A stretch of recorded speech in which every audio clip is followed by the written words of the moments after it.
오늘 읽은 말씀 중심으로 그리스도의 동선을 따라서 라는 제목으로 하나님 말씀 전합니다. 제가 어렸을 때 82년도인가 생각이 나는데 그 영화가 재미나는 영화가 있었어요. 잃어버린 법궤를 찾는 영화였어요. 이스라엘의 그 구약 시대에 법궤가 어디에 있을까? 지금도 관심사잖아요. 뭐 찾았다는 얘기도 있고 그러는데 아직까지 확실한 고증이 안 되는 거죠. 이집트의 왕이 이스라엘을 쳐들어왔다가 가지고 갔다는 얘기도 있고 뭐 많은 그 설이 있습니다. 전설 같은 얘기가 있어요. 그래서 이제 그걸 영화로 만든 거죠. 그래서 그 영화에서 그 법궤를 찾아내는 그런 내용입니다. 그러면은 그 보물을 찾는 그런 영화의 스토리는 항상 빤해요. 첫째는 그런 전설이 있고, 그 다음에 그게 어디 있을까라는 수많은 학설이 있는데, 이제 거기에 아주 대학교 교수로 있는 고고학자 한 사람이 나타나요. 그래가지고 그 지도를 가지고 이제 자기가 지금까지 연구한 그런 학문적인 그 근거를 가지고 추적을 해 가는 겁니다. 그래서 그 보물이 묻혀 있는 걸 찾아내죠. 그런데 그렇게 하면 재미가 없잖아요, 영화가. 또 이제 반대편의 사람이 가만히 보고 있다가 그 보물을 찾아가는 주인공 뒤를 멀찌감치 쫄쫄쫄쫄 따라가는 거예요. 그래서 자기는 그냥 손 안 대고 코 푸는 것처럼 그 딱 찾아놓은 순간에 가서 덮쳐가지고 그냥 또 악당들이 딱 뺏어가고 그러는 거예요.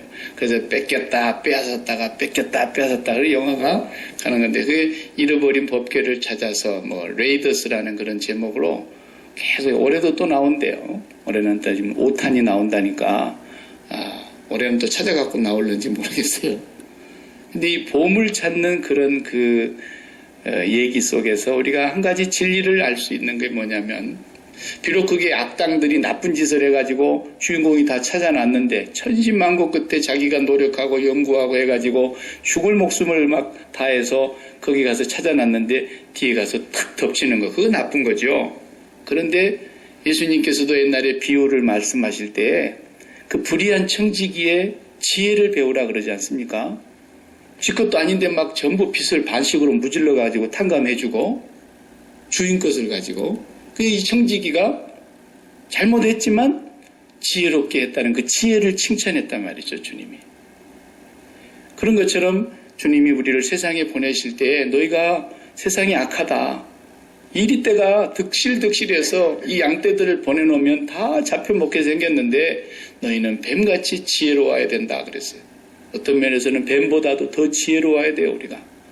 마귀의 세력보다도 더 지혜로워야 되고 그러면서 비둘기같이 순결하라 그랬어요. 그러니까 그 악한 사람들의 악당들의 그런 행동을 본받아라는 얘기가 아니라 그 지혜가 얼마나 뛰어나냐는 거예요.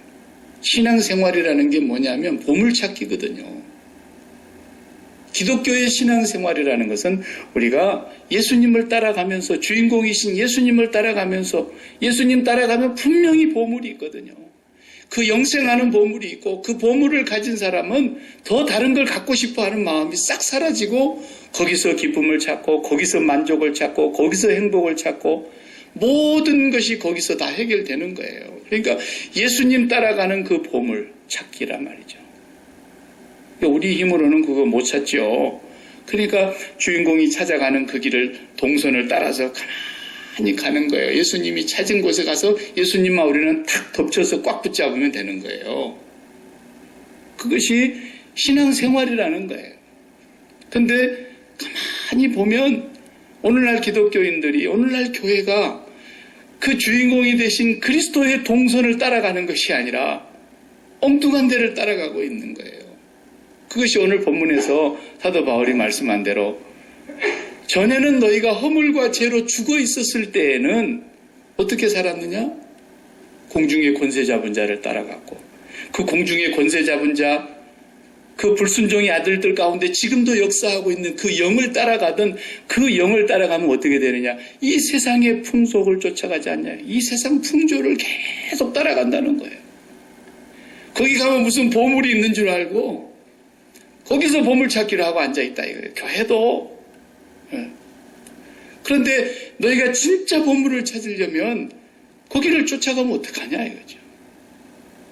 허물과 죄로 죽었던 너희를 살리신 우리의 생명의 주인공이 되시는 예수 그리스도가 움직이고 가는 곳을 쫄쫄쫄쫄 따라가야 거기에 보물이 나오는 거지. 우리 교회가 가는 길이 그 길이어야 되는데 어쩌다 교회가 이상한 데를 소개하고 있는 거예요. 계속 땅에서 잘 되는 걸 뭔가를 계속 추구하는데 그러다 보니까 교인들마저도 보물은 내가 발견한 거고 그 보물을 얻기는 내 힘으로 불가능하니까 예수님 빨리 와서 내가 발견한 보물을 내가 가질 수 있게 해달라. 이런 신앙으로 변질돼 가고 있는 안타까운 모습이 있다 이거예요.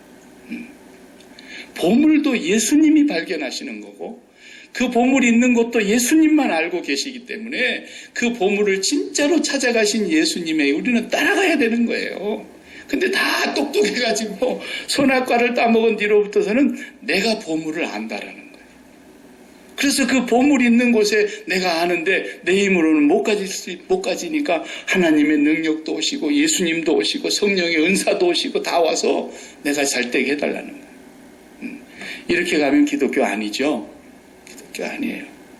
기독교는 신앙생활은 예수님의 동선만 따라가는 거예요. 사도 바울은 그것을 지금 우리 교회에게 이 에베소서를 쓰면서 가르쳐주고 있는 거예요. 자기가 갔던 그 길, 내가 그리스도를 본받아 그 동선을 따라가는 것처럼 너희도 나를 본받는 자 되라. 계속 바울이 그렇게 말하잖아요. 자기를 본받아라는 건 자기 인격을 따라오는 얘기가 아니고 자기가 가고 있는 그 길이 바로 예수님을 따라가고 있는 길인데 너희도 나와 같이 예수님을 따라가자. 그런 얘기란 말이죠. 그러니까 오늘 본문을 우리가 읽어보면 읽은 대로 예수님의 동선이 다 보이는 거예요. 그걸 발견하고 그 길로 쫓아가야 되는 겁니다. 우리가 앞에 1장 첫 번째 부분에서 볼 때는 예수님은 본래 그 은혜의 영광과 영화로우심이 이 세상에 있었던 것이 아니라 창세전에 아버지가 내 안에, 내가 아버지 안에 있었던 그 영광, 그것을 저들도 함께 누리게 해 주십시오. 그런 기도를 했단 말이에요. 예수님께서 본래 계셨던 곳이 그는 근본 하나님의 본체시나 하나님과 동등됨을 취할 것으로 여기지 아니하시고, 그러니까 본래는 하나님이시고 본래는 창세전에 이 지구와 온 우주와 만물이 있기 전에 하늘에 계신 분이세요. 그래서 거기서부터서 주님의 동선을 우리가 추적해 가보자는 거예요. 그런데 그 주님이 하나님과 동등됨을 취할 것으로 여기지 아니하시고 하나님의 뜻을 이루시려고 자기의 몸을 육체로 입으시고 사람들 모양으로 똑같이 세상에 오셨다. 그래서 주님이 이 세상에 오셨습니다. 하늘에서 땅으로 오신 거예요. 근데 오늘 본문에 보면 또 하나의 공간이 나옵니다. 공중의 권세 잡은 그런 자라는 오늘 본문의 내용이지 않습니까? 2절에 보면 공중 권세 잡은 자라는 거예요. 공중이라는 것은 그럼 하늘과 땅 사이에 있는 이 공간을 말하느냐, 이런 위치, 이걸 말하는 게 아닙니다. 영적인 세계관에는 세 가지의 세 구조가 있는데 땅에 속한 영역이 하나 있고, 그 다음에 우리 육체가 살고 있는 땅에 속한 영역이 하나 있고, 마귀가 지배하고 있는 공중의 영역이 있다는 거예요. 그 공중의 영역은 뭐냐면 마음의 영역을 말하는 거예요. 여기 공중의 영역이라는 것은. 그래서 그 마음의 영역이 사단이 지배하고 있는 영역인데 거기에 우리의 마음 빼앗기면 끝장나 버리는 거예요. 그리고 하나님의 나라의 천국의 영역이 있는 거예요.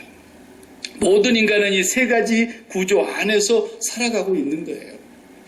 그런데 하나님께서는 하늘의 영역에 계시고 또 우리 주님은 거기에 계시다가 땅의 영역으로 오셨습니다.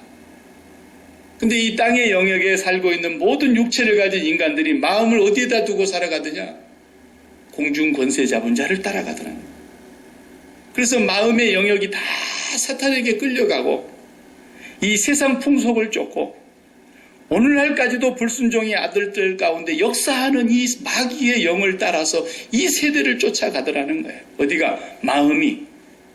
그래서 마음이 추구하고 있는 곳이 다 그쪽으로 따라가더라는 거예요. 이 영역 속에서 예수님께서 어떻게 하셨느냐? 오늘 본문에 보면은 함께 함께 함께 3번 함께라는 단어가 반복이 돼요. 5절 말씀을 보시면 허물로 죽은 우리를 그리스도와 함께 살리셨고 그랬어요. 살리셨다는 말은 먼저 죽었다는 얘기가 있는 거죠. 죽었다는 얘기는 앞에 1장에서 다 했어요.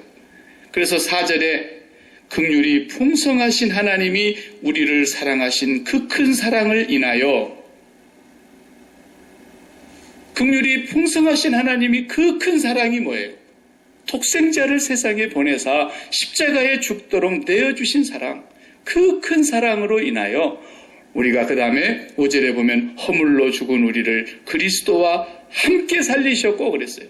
그리스도만 살린 게 아니란 말이죠. 예수를 믿는다는 말은 내가 죽으신 예수 그리스도와 함께 죽었고 그리고 부활하신 그리스도와 함께 부활하는 거예요. 그 다음에 말씀에 보면 5절에 그랬고 6절에 보면 또 함께 일으키사 그랬어요. 우리가 함께 하나님께로 올라가는 거예요. 나 혼자 올라가는 게 아니에요. 그리스도와 함께 올라가는 겁니다. 그리고 그 다음에 그리스도 예수 안에서 함께 하늘에 앉히시니 함께 하늘에 앉히시니 앉힐 것이니 그렇게 기록하지 않고 이미 하늘에 앉아있는 자들이라고 기록하고 있지 않습니까? 그래서 예수님의 동선을 보면은 하늘에서 계시다가 땅으로 내려오셨고 그래서 모든 사람들의 마음이 이 공중권세 잡은 자를 따라가고 있고 불순종의 아들들 가운데 역사하고 있는 그 영을 따라가고 있고 그래서 이 세대의 풍속을 따라서 이 세대의 풍조가 뭡니까? 땅에 보물이 있다라는 거예요.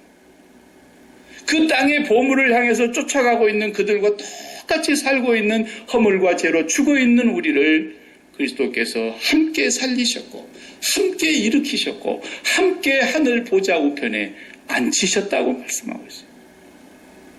그러니까 그리스도의 동선이 어디에 있는가를 우리가 잘 봐야 된다는 거예요.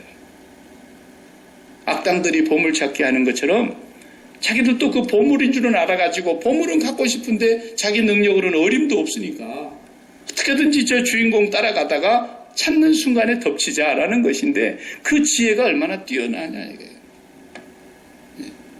오늘 우리가 예수 그리스도를 촘히 따라가다가 예수 그리스도가 발견한 그 보물과 함께 그 안에서 발견되려 함이니 바울의 표현이 그러지 않습니까? 내가 그분 안에서 발견되고 싶다라는 거예요. 이게 생수거든요. 이게 생수. 생수가 뭐냐? 내가 가장 좋아하는 분 마음의 그 속에서 나를 발견하는 거예요. 네. 대통령 선거 같은 거 하면은 이제 밤새워서 개표하고 내가 지지한 사람이 대통령 됐다. 그러면은 정치하는 사람들은요 벌써 꿈을 꾸는 거예요. 오늘 당선되신 저 당선자 되신 그 대통령 마음속에 내가 있을까? 그게 정치하는 사람은 생수거든요. 불러주는 거예요. 불러주는 거예요.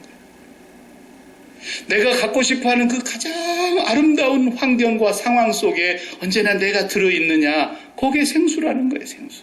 근데 사람들이 다 어디서 찾더냐, 그걸 이 세상 풍조를 쫓아가면서 마귀가 만들어 놓은 그곳에서 찾고 있더라, 그거예요.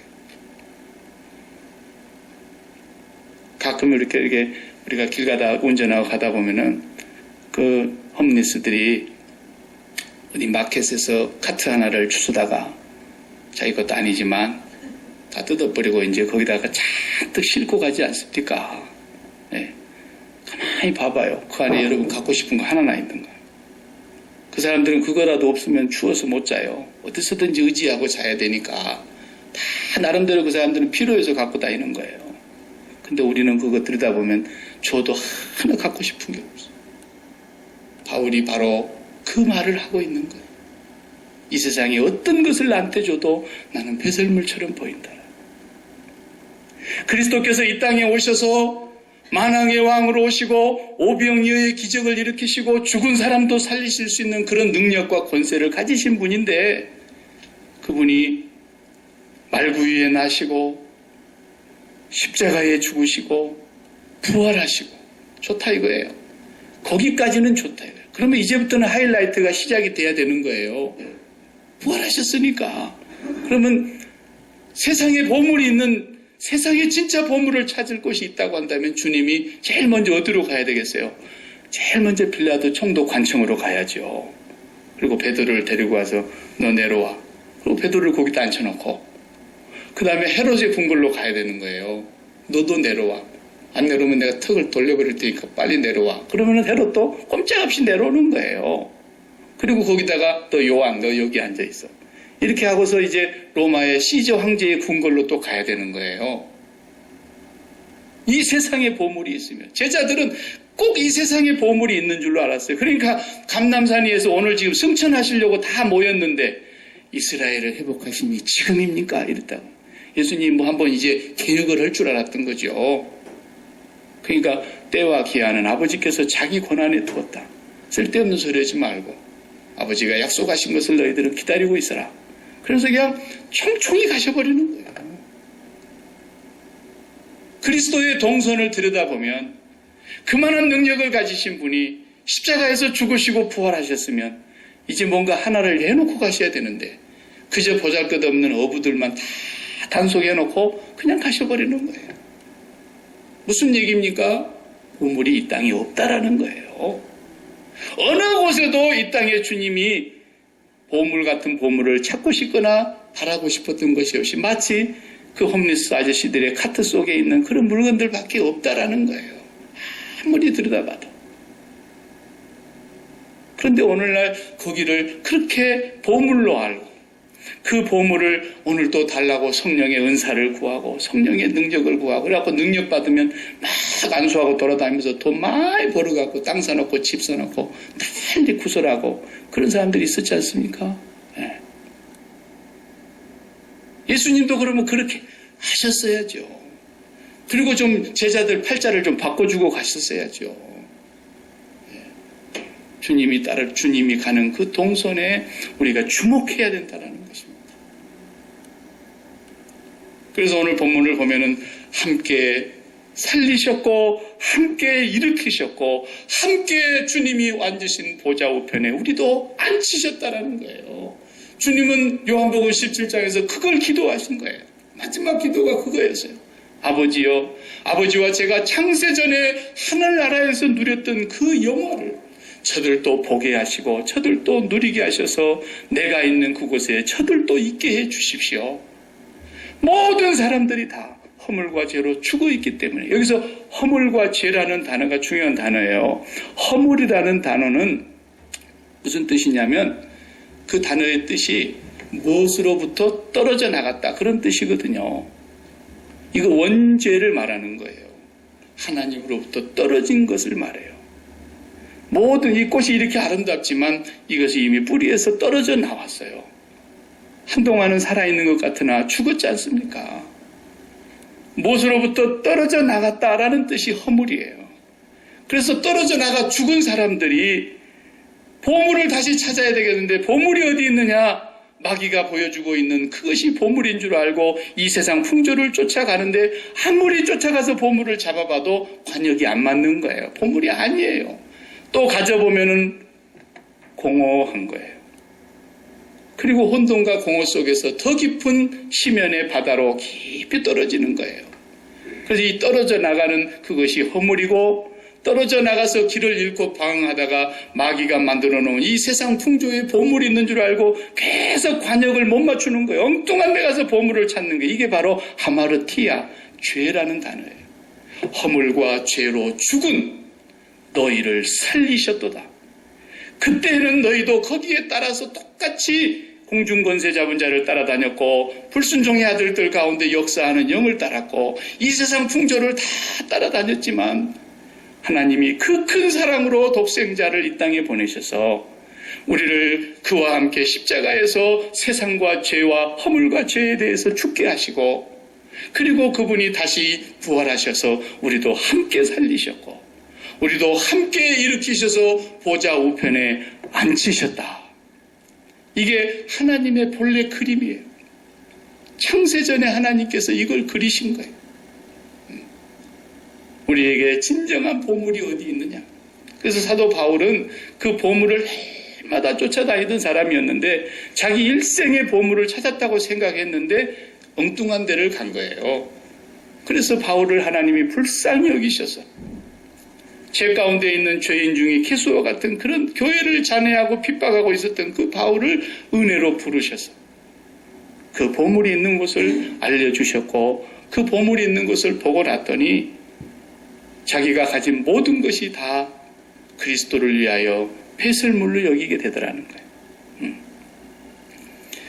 예수님께서도 이 보물을 우리에게 주고 싶어서 진짜 보물이 있는 것을 알려주시려고 세상에 오셔서 골로새서 3장 1절부터 6절까지의 말씀을 보면은 다음에 우리가 기회 될 때도 이 본문을 골로새서 볼 때 보겠지만 골로새서 3장 1절에 이렇게 말씀하십니다. 그러므로 너희가 그리스도와 함께 다시 살리심을 받았으면 오늘 5절 말씀대로 다시 살리심을 받았으면 위의 것을 찾으라.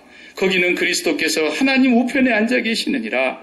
위의 것을 생각하고 땅의 것을 생각지 말라.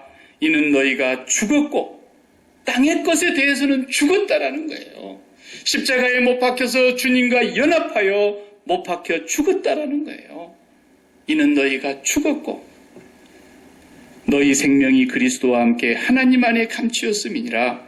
우리 생명이신 그리스도께서 나타나실 그때에 너희도 그와 함께 영광 중에 나타나리라.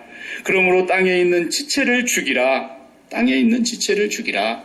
이것들로 인하여 하나님의 진노가 임하느니라. 이런 말씀하시지 않습니까? 절대 땅에 보물이 없어요. 여러분, 땅에 있는 것으로 인해서 인생 만족하게 되는 날이 있으려니 생각한다면 입술로는 주여 주여 부르지만 아직도 여전히 마귀의 길을 쫓아가고 있는 거예요. 불순종의 아들들 가운데 역사하고 있는 공중권세 잡은 자를 따라가고 있는 거예요. 그렇기 때문에 입으로 주여 주여 하는 자마다 다 아버지께로 가는 것이 아니라고 주님이 말씀하시는 거죠. 그 마음이 공중권세 잡은 자에게 따라가면은 끝장난다라는 거예요. 그래서 오늘 또 주님께서 우리를 진정한 보물이 있는 곳으로 데려가시기 위해서 천천히 하늘로 올라가셨던 거죠. 여러분이 좋아하는 성경 구절입니다. 빌립보서 3장 7절 이하에 바울의 고백이 이렇습니다.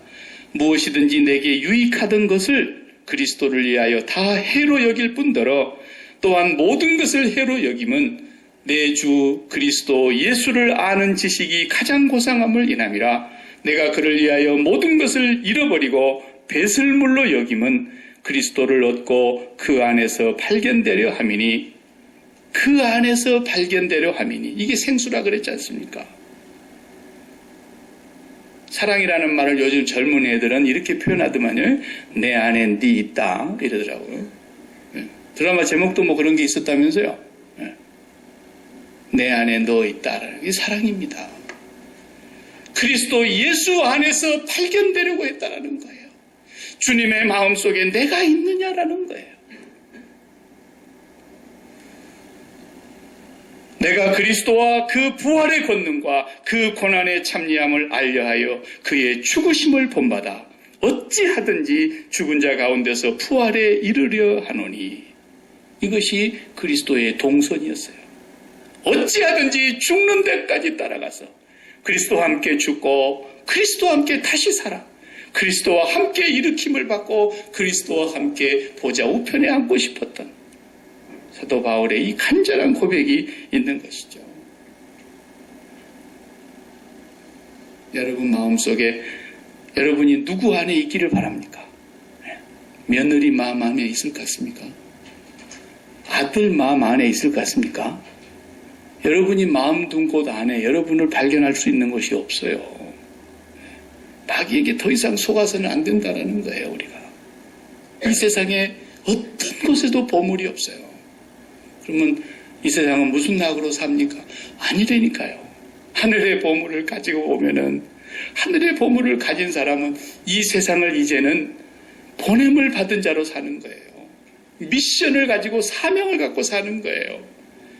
그래서 5절 6절의 말씀하고 6절의 말씀 뭐라고 그래요? 한번 읽어봐요. 또 함께 일으키사 그리스도 예수 안에서 함께 하늘에 앉히시니 그 이유는 뭐예요? 그리스도 예수 안에서 우리에게 자비하심으로써 그 은혜의 지극히 풍성함을 오는 여러 세대에 나타내려 하심이라. 오는 세대에, 오고 오는 세대에 이 놀라운 보물을, 이 은혜의 풍성함을 나타내기 위해서 사는 거라니까요. 그래서 하늘 보화를 가진 사람들은 이 세상에 나아가가지고 아직도 공중것에 잡은 자에게 속아서 이 세상의 풍소를 쫓고 불순종의 아들들을 사로잡고 있는 그 영들을 쫓아가고 있는, 땅에 무슨 보물이 있는 줄 알고 헐떡거리면서 일생을 달려가고 있는 그 사람들 앞에 가서 보물이 여기 없어. 보물은 우리 하나님 아버지야. 예수 그리스도께서는 우리에게 하나님 아버지를 주시려고 오신 거예요. 그리고 났더니 우리가 알게 된 게 뭐냐면 하나님이 가장 귀하게 여기는 보물이 나였구나라는 거예요. 나였구나. 여러분 돈 주고 뭘 살 때는요, 돈이 미쳤다라고 생각될 때는 여러분 안 삽니다. 저도 마찬가지예요. 거기 이렇게 물건값 보니까 250불 플러스 텍스야. 근데 내가 볼 때는 25불 줘도 비싸게 생겼는데 그걸 250불을 붙여놓으면 누가 그걸 삽니까? 안 삽니다. 근데 내가 볼 때 이게 보물같이 느껴지고 굉장히 가치 있고 나에게 필요한 것인데 5불 99 일어났단 말이에요. 문제없이 사는 거죠. 10개도 사는 거예요. 값을 지불할 때는 내가 내는 돈보다도 더 가치가 있고 필요하다고 생각할 때 우리가 돈이 나오는 거예요. 그 주머니에서. 하나님이 우리를 얼마나 보물로 여기셨으면 독생자를 보내셨냐라는 거예요. 독생자를 보내신 그 큰 사랑을 인하여 우리를 죽음 가운데서 살리셔서, 그 말은 하나님이 이 땅에서 최고의 보물을 누구로 여기셨다는 거예요. 당신의 형상을 닮아 지음받은 우리를 보물로 여기셨다는 거예요. 그 보물을 우리를 삼으신 거예요. 그러니까 예수 그리스도의 십자가 사건을 보니까 내가 하나님이 보물이라는 걸 알게 되었고, 하나님 또한 나를 최고의 보물로 여기시고 십자가의 피값을 지불하면서도 그리스도의 피값보다도 나를 더 소중히 여기셨다는 거 아닙니까? 이 보물을 찾아오라고 주님이 그 동선을 그리면서 그 하늘 보좌에서 마국간까지 내려오셨다가 다시 하늘 보좌로 올라가시면서 우리를 하늘 보좌에 앉히셨단 말이에요. 이미 완성하셨단 말이에요. 이루셨단 말이에요. 그러니까 우리가 그 길을 지금 믿음으로 가고 있는 거예요. 근데 우리가 어디다가 홈리스들이 끌고 다니는 카트에 있는 그런 잡동사니 같은 것을 우리가 사랑하겠냐고요.